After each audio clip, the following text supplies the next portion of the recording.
Are you risking it? It's a tricky scenario, isn't it? I've been in a fair few sticky situations myself. But should you buy the current Tesla Model 3 that is receiving super advantageous discounts and incredible finance offers like the 0% APR deals in certain countries like the UK? Or do you hold it out for the newly refreshed Tesla Model 3 dubbed as Project Highland? It's important to note right at the very start, as I like to be upfront with all of you, Project Highland has never been confirmed by Tesla. However, with the rumours circulating thick and fast across your favourite EV news sites, it's tempting to gamble on a successful upgrade by Tesla because you'll gain extra range and more features, right? Or should you just simply avoid the hype and stick with the known and proven Model 3 today with the advantageous discounts? As I said, it's a tricky scenario if you're in the market for a new Tesla Model 3.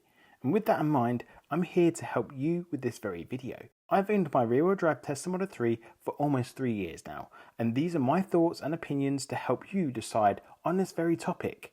Effectively, what are the reasons for and the reasons against holding out for the new Tesla Model 3? Touching on a number of areas such as range, interior changes, new potential price points, and more. So before I kickstart the video, I'd appreciate it if you could just drop the video a cheeky like, subscribe, hit the notification bell, as it really helps me out. Right, time to analyse the reasons for and against waiting for the new Tesla Model 3. Let's kickstart with probably the most anticipated change. Is there going to be a new battery enabling a larger range? And if so, surely it's worth holding out, right? Well, my answer will be surprising and refreshing to some.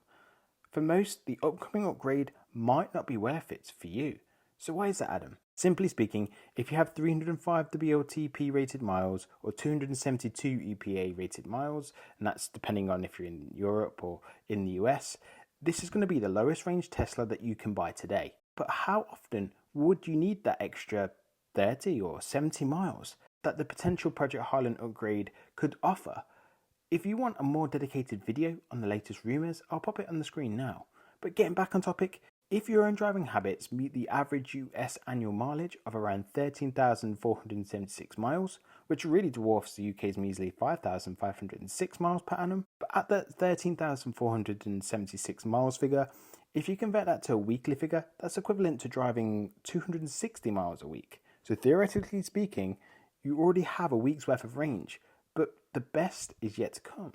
For most people, they have off-road parking at home, so they simply have access to home charging facilities, even via your typical home plug sockets. So you can simply plug in overnight, every day or every other day, and replenish that, 35 miles an hour via an EV charger from home while you sleep.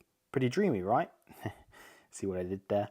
Anyway, at this very point, any rumoured upgrade to range will probably be underutilised for most people, as they are average drivers. It's average for a reason. That is, except when you go on that road trip where you will feel that greatest benefit of having more range. So much so that you may be able to skip a charging stop because of that extra range, which is probably the single biggest driver to wait for Project Highland, if that is seriously going to bother you. But as an owner of a Tesla Model 3 that's EPA and WLTP rated to 263 miles, I can honestly say, as an average driver myself, I've used the supercharger network just a handful of times, quite literally, and my Tesla stats back me up in this figure. For me, if I got 300 to 340 rated miles in a new Tesla Model 3, I probably would have skipped, 2 or 3 of those charging stops out of that original 5, and these stops probably weren't even full stops either, so we're talking about 30 to 40 minutes worth of time saved over a whole year. That jump in range is just not going to be worth it for me. But that's only my circumstances, don't forget, as an average driver.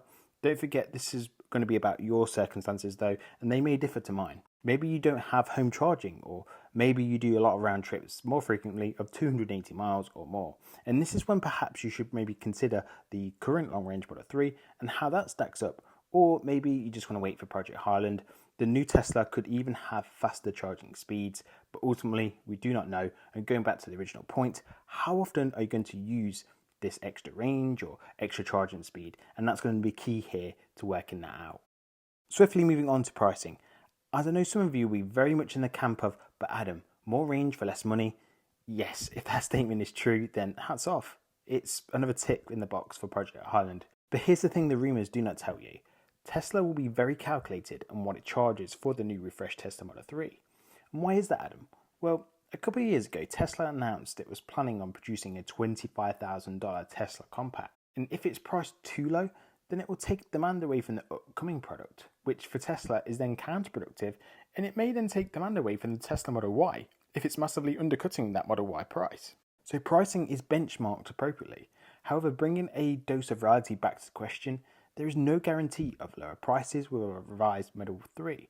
Prices could even be higher. You mustn't discount that we have literally zero confirmation from Tesla about Project Highland, and the current pricing rumours are literally just pure speculation.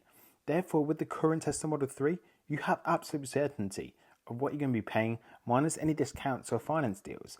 It's way less of a gamble because you know what you're buying and you know what range you're getting for that price. And if Project Highland is announced over the coming days, I'd expect supply of the existing Model 3 inventory to dry up pretty quickly, especially if further discounts are announced. But even without further discounting, certainty on the pricing and specs becomes an easy A and B test comparison with limited speculation. Ultimately, Project Highland offers no guarantees on the listed price, and so you shouldn't expect a ridiculously cheap EV on the horizon, especially tied with the buff specs. So what about the interior changes? Surely that may warrant waiting for the Project Highland Model 3. I'd be stupid to say no. They have every opportunity to improve on existing products. However, as Tesla has a history of deleting features, such as the passenger lumbar control, don't expect every change to be to your liking. I have passenger lumbar support control in my Model 3, but do I like having them? Yes, I do, but do I use them? No. Almost never really, mainly because that I drive if I'm in the car. Rarely do I have a passenger that also wants and needs to adjust it. The fact of the matter is, if Tesla do delete, say, the stalks on the driving wheel, which I've mentioned before, is that really going to be a deal breaker for you? For some people, I know it will be. For me, I think you get used to that change pretty quickly. Do potential styling changes make it more practical? I guess there's an opportunity for more comfort and storage space, etc. That might be useful on a case-by-case basis. Ultimately, without confirmation on what we're working with, putting all your eggs in the Project Highland basket is the gamble for interior changes. That said, I have full confidence that Tesla will make improvements rather than go backwards when it comes to the interior. But if you are worried that Tesla will take action and delete the stalks or maybe one of your other favourite features, then sticking to what you know with the current Model 3 gives you that assurance. Simple as that. And the final point before concluding the video, will the new Model 3 look better or offer any practical changes worth holding out for? Based on sightings with the covers on, which is not truly representative of the final product whatsoever, for me, it'll still look like the Model 3 with some obvious changes. And there has been a rumour that it will have a front bumper camera to deliver a more refined parking assist feature. So in addition to a more straight and edgy design traits with the new Model 3, there may be some hardware advancements waiting in the wings too, like say Hardware 4 camera sets.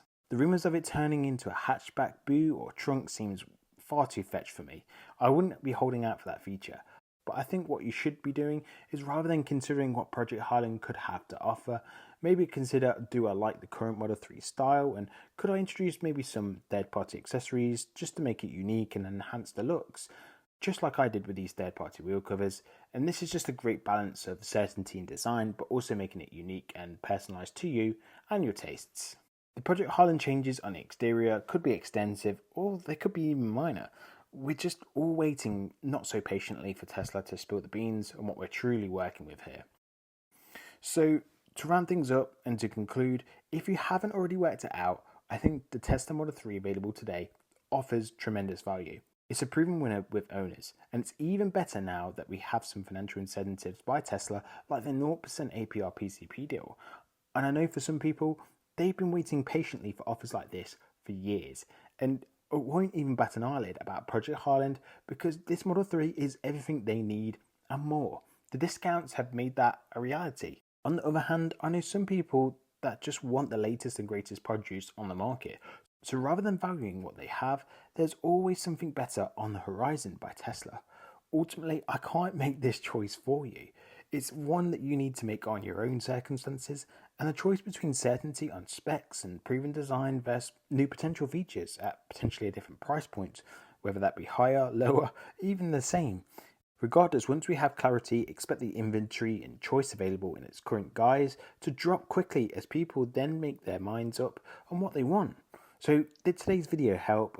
Would you wait for Project Highland, or are you happy to secure awesome discounts today, knowing a new Tesla could be on the horizon? I've said it before, there's always a new Tesla around the corner. Thanks to their consistent changes within weeks and months, it's truly food for thought. So if you got this far in the video and you want to let me know you got this far, you can drop me in the comments, Tesla, just tell me the Project Highland details, and I'll give you a cheeky thumbs up for the support. Don't forget to like, subscribe, share it with your friends and family and anyone else that may find the video beneficial. You folks have been great, and I'll see you in the next one. Ciao.